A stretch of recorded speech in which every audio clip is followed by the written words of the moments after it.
Hello friends, എല്ലാവർക്കും നമസ്കാരം. പവിത്രത്തിൽ നമ്മുടെ വേദയും വിക്രമും ഒന്നാവാണ്. ആ സമയത്ത് നമ്മുടെ ശങ്കരനാരായണന് ചില ആഗ്രഹങ്ങളൊക്കെ മനസ്സിൽ തോന്നുന്നുണ്ട് കേട്ടോ.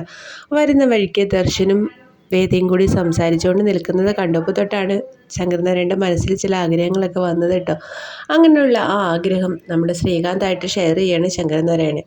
ശങ്കരനാരായണൻ പറയുന്നുണ്ട്, വേഗം തന്നെ വേദയും വിക്രവും തമ്മിലുള്ള ഡൈവേഴ്സ് നടത്തിയിട്ട് നമുക്ക് ദർശനമായിട്ടുള്ള കല്യാണം നടത്തണം, ലളിതമായ രീതിയിൽ നടത്തണം എന്നൊക്കെ പറയാണ്. വേദയുടെ കല്യാണം കഴിഞ്ഞ ശേഷം വേണം ദീപ്തിനെ നല്ലൊരു ചെക്കനെ കൊണ്ട് കല്യാണം കഴിപ്പിക്കാൻ എന്നൊക്കെ ഇങ്ങനെ സംസാരിക്കുകയാണ് കേട്ടോ. അപ്പോൾ ശ്രീകാന്ത് പറയും, ശരിയാണ് അച്ഛാ, ഇപ്പം തന്നെ നമുക്കത് വേദയായിട്ട് സംസാരിക്കാമെന്ന് പറയാണ് കേട്ടോ.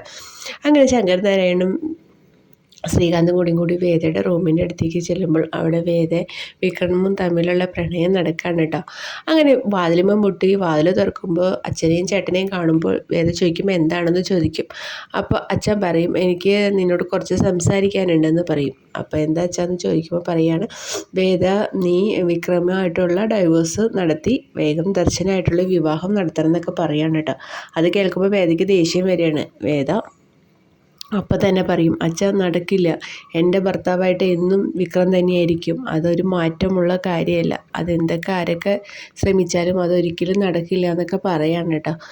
അങ്ങനെ പറഞ്ഞപ്പോൾ ശ്രീകാന്തിന് ദേഷ്യം വരികയാണ്. ശ്രീകാന്തൊക്കെ തല്ലാൻ കൈ ഓങ്ങും. അപ്പോൾ വേദ ദേഷ്യത്തോടെ പറയും, എന്നെ തൊട്ട് പോകരുത്, നിങ്ങൾ ഇതുവരെ കാണിച്ചു കൊള്ളിതായ്മകളെല്ലാം ഞാൻ അച്ഛനോട് പറയട്ടെ. ഞാൻ എന്താണ് ഈ കുടുംബത്തിലേക്ക് ഇവിടെ വരാനുണ്ടായ കാര്യം, ഇപ്പോൾ ഈ വരുണിൻ്റെ കൊലപാതകം വരെ വിക്രത്തിൻ്റെ തലയിൽ വന്നത് എങ്ങനെയാണെന്ന് ഞാൻ പറയട്ടെ എന്ന് വേദ ചോദിക്കുകയാണ് കേട്ടോ. ഇതെല്ലാം കേൾക്കുമ്പോൾ ശങ്കരനാരായണൻ ഞെട്ടി നിൽക്കുകയാണ്. എന്താണ് ഉണ്ടായത്, എന്താണ് തൻ്റെ മകൻ ഇതിലുള്ള പങ്കെന്ന് അറിയാൻ വേണ്ടിയിട്ട് ശങ്കരനാരായണൻ ഇങ്ങനെ നോക്കി നിൽക്കുകയാണ് കേട്ടോ. എന്തായാലും നമ്മുടെ വീഡിയോ ഇഷ്ടമെങ്കിൽ ലൈക്ക് ചെയ്യാനും ഷെയർ ചെയ്യാനും സബ്സ്ക്രൈബ് ചെയ്യാനും മറക്കല്ലേ.